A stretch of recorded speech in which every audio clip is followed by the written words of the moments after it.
માત્ર 50,000 ભરી અને ડ્રોન વસાવો, ડ્રોન વ્યવસાયની અંદર કમાવો 7 થી 8 લાખ રૂપિયા પ્રતિ વર્ષ।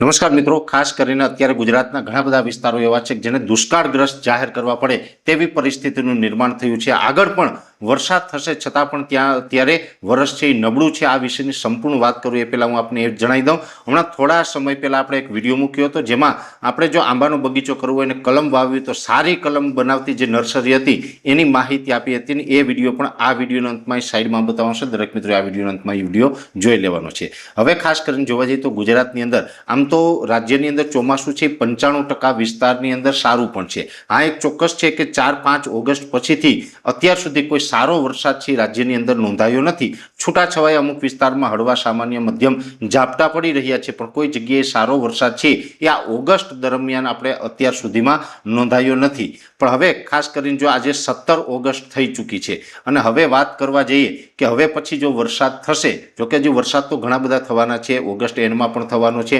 સપ્ટેમ્બર મહિનો પણ સારો રહેવાનો છે। મને તો એ વિશ્વાસ છે કે આપણે પાણીની વ્યવસ્થા પણ થઈ જશે। શિયાળુ પાક કે ઉનાળુ પાક છે એ પણ ખેડૂત કરી શકશે એટલે પાણીની વ્યવસ્થા થશે। પણ એ તો પછી શિયાળુ અને ઉનાળુ પાકની વાત થઈ, પણ ચોમાસું પાકનું શું? આમ જોવા જઈએ તો આપણા રાજ્યની અંદર ઘણી બધી યોજનાઓ ચાલે છે, એમાંથી એક યોજના એવી પણ છે કે 15 જૂનથી લઈને 15 ઓક્ટોબર સુધીનું જે આપણું ગુજરાતની અંદર ચોમાસું ગણવામાં આવે છે, આ ચોમાસા દરમિયાન સતત 4 અઠવાડિયા સુધી જે વિસ્તારની અંદર વરસાદ ન પડે એને દુષ્કાળગ્રસ્ત જાહેર કરવા પડે ને દુષ્કાળગ્રસ્તનું પેકેજ પણ આપવું પડે, જેમાં ખેડૂતોને પણ દુષ્કાળમાં જે નુકસાની જતી હોય એ પેકેજ મળવાપાત્ર થાય। માલધારી ભાઈઓ હોય તેને પણ ઘાસચારાનું જે પેકેજ છે આપણે આપવું જોઈએ। ત્યારે અત્યારે જોવા જઈએ તો ગુજરાતની અંદર આ જે ઓગસ્ટ મહિનાની અંદર પણ ઘણી જગ્યાએ વરસાદની ઘટ છે અને એમ પણ કચ્છના ઘણા બધા વિસ્તાર છે, ઉત્તર ગુજરાતના અમુક સેન્ટર છે, એ સાથે પશ્ચિમ સૌરાષ્ટ્રનું દ્વારકા, જામનગર, પોરબંદર જેવા વિસ્તાર છે અને આ સિવાય પણ પૂર્વ ગુજરાતમાં પણ જે દાહોદ જિલ્લાની અંદર ઘણા બધા વિસ્તાર એવા છે કે જ્યાં આજ દિવસ સુધી વરસાદ નથી પડ્યો। એટલે 15 ઓગસ્ટ તો આપણે પરમ દિવસે ગઈ છે, આજે 17 ઓગસ્ટ થઈ ચૂકી છે અને એમાં પણ જોવા જઈએ તો જૂન મહિનાની 15 તારીખથી લઈ અને 15 જુલાઈ સુધીમાં તો 4 અઠવાડિયા પૂરા થઈએ એટલે એ 15 જુલાઈ સુધીમાં જ્યાં વરસાદ ન પડ્યો હોય એને જ ઓલરેડી મળવાપાત્ર થાય। તો હવે તો 4 અઠવાડિયાની જગ્યાએ 8 અઠવાડિયા થઈ ગયા, એટલે કે જેટલો સમય હોવો જોઈએ એના કરતાં ડબલ સમય વીતી ગયો છે અને હજુ પણ જો સરકારના પેટનું પાણી ન હલતું હોય તો આ ખૂબ દુઃખદ બાબત કહેવાય। 4 અઠવાડિયા સુધી વરસાદ ન પડે અને છતાં પણ આપણે જ બનાવેલા કાયદા, સરકારે બનાવેલા કાયદાને એ કાયદા મુજબ એને વળતર મળવાપાત્ર થતું હોય અને એની જાહેરાત કરવામાં ન આવે, આ ખૂબ દુઃખદ વાત છે।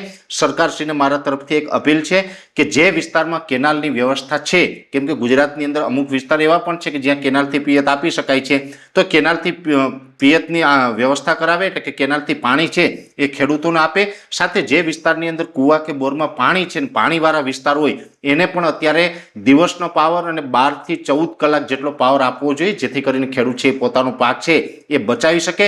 અને જે વિસ્તારની અંદર સતત આજે 8 અઠવાડિયા થઈ ગયા છે, જેમાં કચ્છના ઘણા બધા ભાગ છે, પશ્ચિમ સૌરાષ્ટ્રના ભાગ છે, બીજા પણ ઘણા બધા વિસ્તાર છે કે જ્યાં આજ દિવસ સુધી વરસાદ નથી પડ્યો, આવા વિસ્તારને સરકાર છે તાત્કાલિક દુષ્કાળગ્રસ્ત જાહેર કરી અને એને દુષ્કાળગ્રસ્તનું ખેડૂતોને પણ પેકેજ આપે અને સાથે સાથે માલધારી ભાઈઓને ઘાસચારાની વ્યવસ્થા સરકાર કરી આપે અથવા તો ઘાસચારાના પૈસા આપવા જોઈએ। આ સરકારની ફરજ છે। સરકાર કદાચ આ કામ કરી દે તો પણ એમાં કઈ ઉપકાર નથી કરતા સરકારની આ બધી ફરજ છે, એની જવાબદારી છે।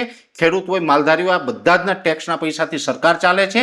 સરકાર જે ભંડોળ આપશે એ પણ એના ખીચામાંથી નથી આપવાનું, એ પણ પબ્લિકના પૈસા છે અને પબ્લિકને જ્યારે જરૂર પડે, પબ્લિક ઉપર જ્યારે પણ આફત આવે ત્યારે પબ્લિકના પૈસા પબ્લિકને કામ લાગવા જોઈએ। જો પબ્લિકના પૈસા પબ્લિકને કામ ન લાગે તો આ સરકાર છે એ નિષ્ફળ ગઈ ગણાય। એટલે અત્યારે જે ચાલી રહ્યું છે તે ખોટું છે।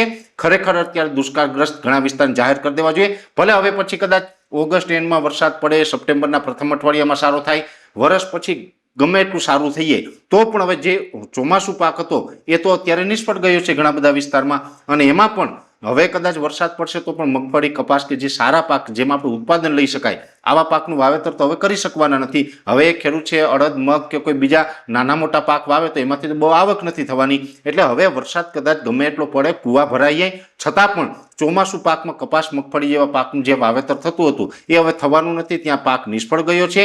તો હવે આ ખેડૂતોને બહુ પરીક્ષા ન લેવી જોઈએ. સરકારે આનું તમામ જે પેકેજ છે એ મળવાપાત્ર કાયદા મુજબ જે મળવાપાત્ર હોય એ પેકેજ છે એ ખેડૂતોને તાત્કાલિક ધોરણે જાહેર કરી દેવું જોઈએ, આવી મારી અપીલ છે. વિશેષ વાત છે એ નેક્સ્ટ વિડીયોમાં કરવામાં આવશે. અત્યારે આ વિડીયોની અંદર એટલું. અંતમાં આપને જણાવવાનું છે કે જે શરૂઆતમાં મેં આપને જણાવ્યું હતું, આ સાઈડમાં વિડીયો દેખાઈને ટચ કરીને જોશો એટલે આંબાની જે નર્સરી છે એના વિશેની સંપૂર્ણ માહિતી મળી જશે. દરેક મિત્રો વિડીયો લાઈક આપીને દરેક ગ્રુપમાં શેર કરવો, યુટ્યુબને સબસ્ક્રાઇબ કરજો, ફેસબુક અને ઇન્સ્ટાગ્રામને ફોલો કરજો. નમસ્કાર.